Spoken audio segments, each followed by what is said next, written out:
Hola, buenas. Este vídeo es para intentar explicar de forma sencilla y sintética los primeros momentos de la Primera Guerra Mundial, también conocida como la Gran Guerra, que tiene lugar entre el 14 y el 18. Entonces, este vídeo va a tener básicamente dos partes. Una, voy a dar un panorama general de la guerra, de cómo empieza, y luego después voy a describir los primeros momentos del conflicto, que son conocidos como la Guerra de Movimientos, que tiene lugar entre agosto y diciembre de 1914. Bueno, vamos allá. Esto es una especie de esquema, una visión rápida de cómo se puede describir la Primera Guerra Mundial desde un punto de vista militar, desde el punto de vista de los soldados de los frentes. Aquí voy a marcar, pues tenemos el primer momento, que va el vídeo de hoy va a ir sobre esto, la guerra de movimientos que se llama, desde agosto a diciembre del 14 y de la transformación de la economía civil. Luego después entramos en la parte nuclear de la guerra, en la parte más sólida, donde, bueno, tenemos la guerra de trincheras en el frente occidental, hay una expansión del conflicto en otros frentes, contra el Imperio Otomano en el mundo árabe, la guerra en el mar, el tema de, etcétera, etcétera. Y luego al final, el periodo final se puede entender que es desde el 17 al 18, donde algunos de los contendientes, primero el Imperio Ruso, luego el Imperio Austrohúngaro y luego Alemania, se van colapsando. Es el fin del conflicto que va a acabar, como bien sabéis, con la derrota de los imperios centrales. Bueno, sabemos más o menos que había dos grandes alianzas, la Entente o la Triple Entente, que estaba compuesta por Francia, el Imperio Británico, Rusia y luego después, con menor importancia, Serbia, Japón y luego después Italia, que Italia pertenecía a la Triple Alianza, pero tenía problemas con el Imperio Austrohúngaro, se cambió de bando, en cierta forma por influencia británica, entonces la Triple Alianza se quedó con Alemania, Austria-Hungría y el Imperio Otomano. Estos son los grandes bandos de la Primera Guerra Mundial.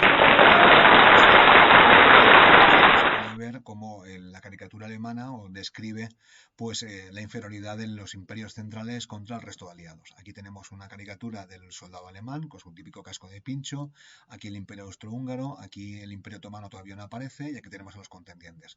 Se puede ver aquí rápidamente una caricatura del zar Nicolás, aquí una caricatura del imperio británico y luego tenemos otras. Bueno, a partir de aquí la Gran Guerra, ¿qué podemos decir? Esta Gran Guerra pues se distingue de otras que había habido con anterioridad. En primer lugar, por el alto grado de internacionalización. Es cierto que los principales combates tienen lugar en Europa, pero se lucha en todo el planeta. En África hay combates, en Asia, Japón participa y bueno, tienen una vertiente colonial y luego una vertiente en el mar. Es una guerra realmente internacional y por eso es llamado la Primera Guerra Mundial. Luego después es una guerra que implica la movilización de las sociedades en su totalidad. Estas guerras se luchaban en las batallas, en los frentes, pero también en el frente interior, que se llama. Entonces, en estos momentos, sobre todo a partir de los primeros meses del conflicto, en agosto, septiembre, octubre, en los estados los gobiernos van a tomar el control de la economía, sobre todo los militares, y van a planificar toda la economía de sus estados con el fin de ganar el conflicto. Se luchaba, como acabo de decir, en los campos de batalla, obviamente, pero sobre todo en el interior. La economía era esencial. Unos soldados sin suministros, sin municiones, sin equipamiento, sin botas, sin aguas, sin servicios médicos, pues básicamente se colapsaban. Entonces, este tipo de cosas se fueron creados durante la Primera Guerra Mundial. Luego, pues es un conflicto que generó un altísimo número de bajas entre los varones jóvenes. Es cierto que murió más gente durante la Segunda Guerra Mundial, pero la Primera Guerra Mundial se caracteriza por el número altísimo de bajas entre los soldados que participaron en las batallas. Si en la Segunda Guerra Mundial murieron muchos civiles, muchísimos, en esta van a morir sobre todo soldados. Se le llama en el Reino Unido la generación perdida, porque básicamente pues una generación, la que fueron llamados a filas, pues básicamente fue aniquilada o fueron heridos o tuvieron un altísimo porcentaje de bajas. Y luego, pues este conflicto, la Gran Guerra, pues es causa de todo tipo de dinámicas sociales, económicas, culturales, mentales, que luego no tuvieron marcha atrás. O la más relevante, la más conocida, es el tema de la emancipación de la mujer. Bueno, pues muchas mujeres se incorporaron a tareas que antes no les eran típicas, por lo menos, pero bueno, luego después de la Primera Guerra Mundial obtuvieron el derecho a voto en muchísimos estados, en casi todos. Entonces, la Primera Guerra Mundial causa un cambio, un antes y un después. De hecho, el historiador Erich Hobsbawm comienza su corto siglo XX en 1914 y con razón, porque se puede decir que el siglo XX comienza en 1914. Bueno, ahora voy a hablar un poco del inicio del conflicto, desde las declaraciones de guerra y qué pasa entre agosto y diciembre. ¿Vale? Y luego lo que se conoce como la movilización.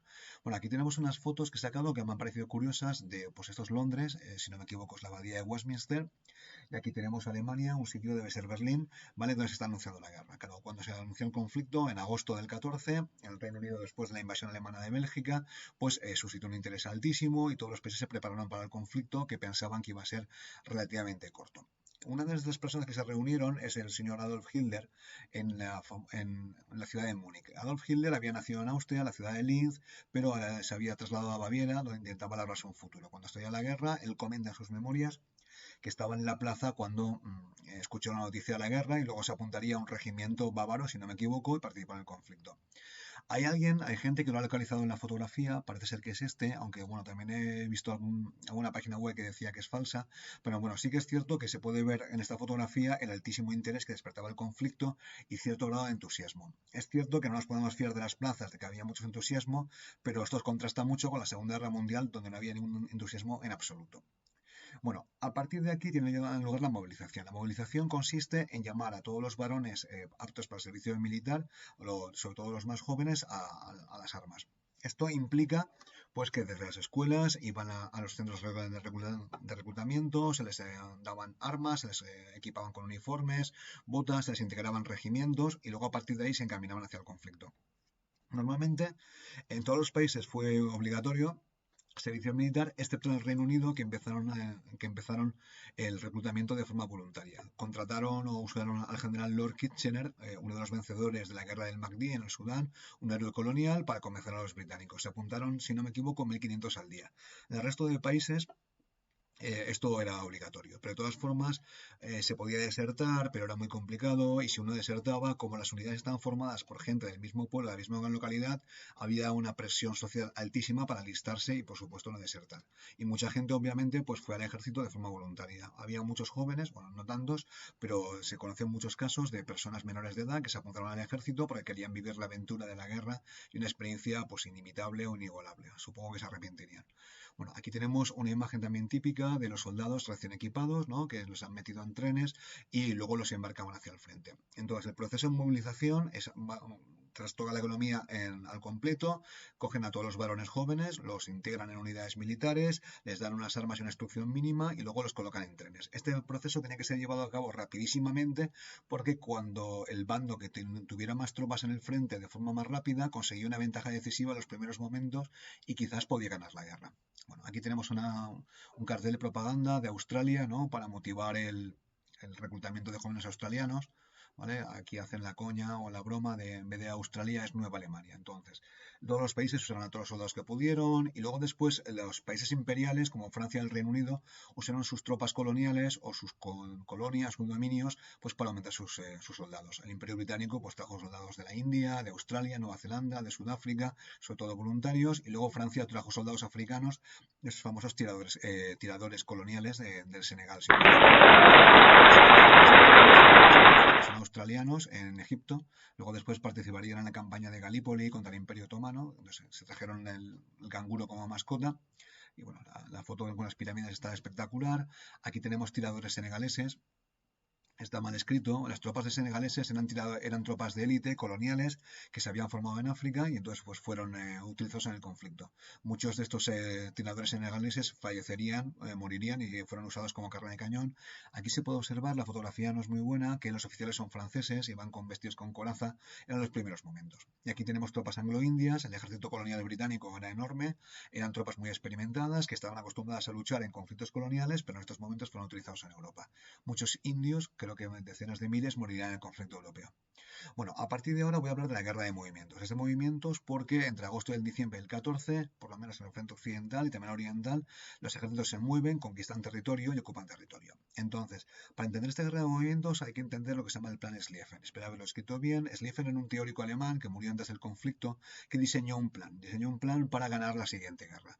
Este plan consistía en derrotar a Francia rápidamente. El plan cifraba, lo he leído por internet, que eran 42 días. Entonces las tropas francesas entraban por aquí, ocupaban París, derrotaban a Francia y luego después se ocupaban de Rusia, que sabían que era aliado de Francia. Entonces, era un plan que tenía que ser llevado en 42 días, requería movilizar todos los trenes, una precisión tremenda, inmensa, ¿no? Y claro, como se puede ver en el mapa, la frontera entre Alemania y Francia no es demasiado grande. Lo estoy marcando ahora con el marcador. Es una frontera muy estrecha y es fácilmente defendible. Así que este plan incluía pasar por encima de la neutral Bélgica quisiera o no, porque así había más posibilidades de ocupar París. Entonces daban una vuelta por aquí, pasaban por Bélgica y ocupaban París. Esto se ponía, pues obligar a Bélgica a aceptar el paso de tropas o pasar por encima. Entonces, cuando Bélgica se negó, afirmó su neutralidad y Alemania invadió Bélgica de todas formas, a pesar de las protestas, el Reino Unido entró en la guerra. Entonces el Imperio Británico envió una tropa expedicionaria, la BEF, British Expeditionary Force, ¿vale? Y se colocó aquí en la parte de la costa para ayudar a los franceses. El plan Schlieffen de París y luego la ofensiva rusa, pues que tendría lugar poco más tarde, pues ganar pronto en Francia, pero luego después derrotar a los rusos. Era un plan demasiado complicado que luego al final pues acabaría fallando. Bueno, aquí tenemos algunas imágenes de los franceses. Los franceses empezaron la guerra muy poco preparados, como todo el mundo.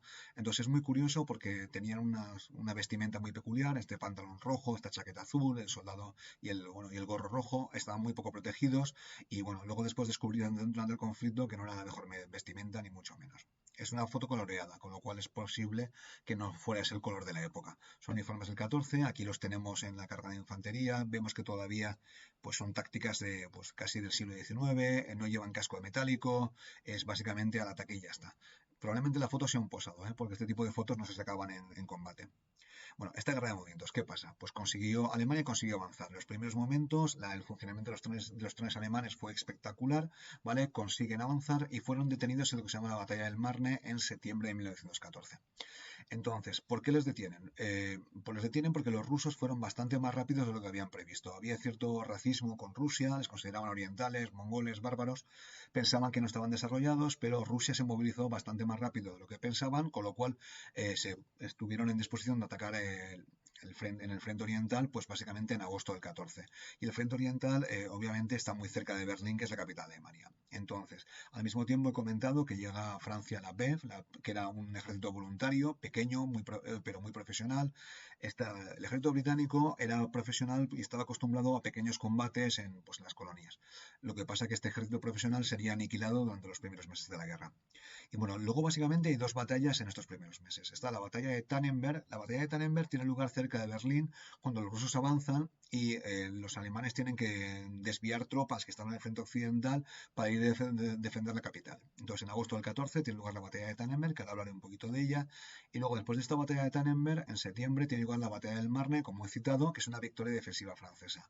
Los franceses no consiguen recuperar el terreno perdido, es decir, no consiguen devolver a los alemanes a Alemania, pero sí que es cierto que consiguen evitar la toma de París. Bueno, ahora voy a hablar de la batalla de Tannenberg. Aquí tenemos una ilustración, por así glorificando al ejército alemán, porque en esta batalla de Tannenberg participan dos figuras que luego después serán muy relevantes en la historia de Alemania. Aquí tenemos una imagen, la estoy marcando, del general Hindenburg, un militar prusiano muy profesional, y su ayudante de campo, si no me equivoco, el señor Ludendorff. Ambos, esta batalla fue una victoria increíble contra los rusos que fueron derrotados y le dio gloria al general Hindenburg, que luego sería mariscal, y mucha gloria también a Ludendorff. Luego después, en los años siguientes, el señor mariscal Hindenburg sería nombrado presidente de Alemania, era un militar conservador, prusiano, muy profesional, sería el presidente de Alemania, sería el presidente de Alemania que daría pie a Adolf Hitler, y Ludendorff también cobraría mucha fama, aunque luego después de la guerra perdería bastante prestigio, y Ludendorff sería una de las primeras figuras que apoyaría a Hitler y al partido nazi en su ascenso al poder. Entonces, ambos personajes fueron muy populares en el 14 porque se pensaban que habían salvado Berlín, la capital de la amenaza rusa. Bueno, aquí tenemos una imagen de la batalla del Marne, no del Marne, sino una batalla que está cerca, que son la batalla de Aisne, espero haberlo pronunciado bien. Aquí participaron las tropas inglesas y aquí es donde se considera que empezaron a cavar las primeras trincheras. En estos momentos los británicos y los franceses están cavando trincheras, en principio se pueden ver aquí que son bastante rudimentarias, que protegen, pero no mucho, no son sitios para vivir, y en estos momentos en Aisne y en otros sitios se comienzan a cavar las primeras trincheras. Se comienzan a cavar las primeras trincheras y ya es muy complicado avanzar, y con el tiempo, durante los siguientes años, se convertiría en la guerra de trincheras y sería el aspecto típico de la Primera Guerra Mundial. Bueno, ¿qué hablar del 14? Entonces, algunos datos que podemos concluir. Primero, que había un optimismo exagerado en básicamente los dos bandos. La guerra se acabará para Navidad y no fue cierto, obviamente. Los alemanes pensaban que iban a tomar París, los franceses pensaban que iban a ganar con todos sus aliados, pero el optimismo se mostró muy exagerado. Hubo miles y miles de bajas por ambos lados, muertos en acción, heridos en acción, desaparecidos, porque la defensa era mucho más fácil que el ataque. Tenían ametralladoras, alambradas, todo tipo de cañones, con lo cual atacar básicamente era una acción muy arriesgada. No estaban equipados, como hemos visto en las imágenes, por ejemplo, los cascos no tenían equipamientos, las balas se les acabaron en 2 semanas, tuvieron que usar balas, o sea, fue unos meses realmente de improvisación. Luego después las municiones y equipamientos se acabaron, había que fabricar más, y luego después, para concluir, es que se puede decir que aprendieron a las malas, es decir, con miles y miles, decenas de miles de muertos y heridos, como en la guerra moderna, que era masiva, logística, mortal, terrible, y a partir de aquí, a partir del 14, pues se comienza la guerra de trincheras. Luego, para acabar, normalmente esto no se conoce, pero atacar ya es bastante difícil y es mucho más difícil atacar en invierno. Entonces, normalmente en todas las guerras, pues hay un parón invernal. Entonces, de hecho, los romanos comenzaban las guerras en marzo, que era desde cuando empezaba a hacer buen tiempo. Entonces, al final, todos los bandos acabaron en trincheras, ateridos de frío, pues bastante jorobados en el diciembre, bueno, en los meses de noviembre, diciembre y enero de 1914-1915. Entonces, en estos momentos, cuando tiene lugar la famosa tregua de Navidad, parece ser que el día de Navidad del 14, tropas alemanas, francesas, británicas, pues tuvieron diversos encuentros, incluso se cuenta, es un rumor, una leyenda, que jugaron al fútbol, y fue la famosa tregua de Navidad que hicieron los soldados por su cuenta y que luego después no se volvería a repetir. Los soldados que participaban en ellas fueron trasladados a otro frente, al frente ruso, y algunos de ellos fueron castigados. Es un ejemplo bastante triste de en qué se había convertido la guerra. Bueno, lo triste es que hubiera comenzado, y esto fue el inicio de la Primera Guerra Mundial. Bueno, espero que se haya entendido la videoconferencia y hasta otra.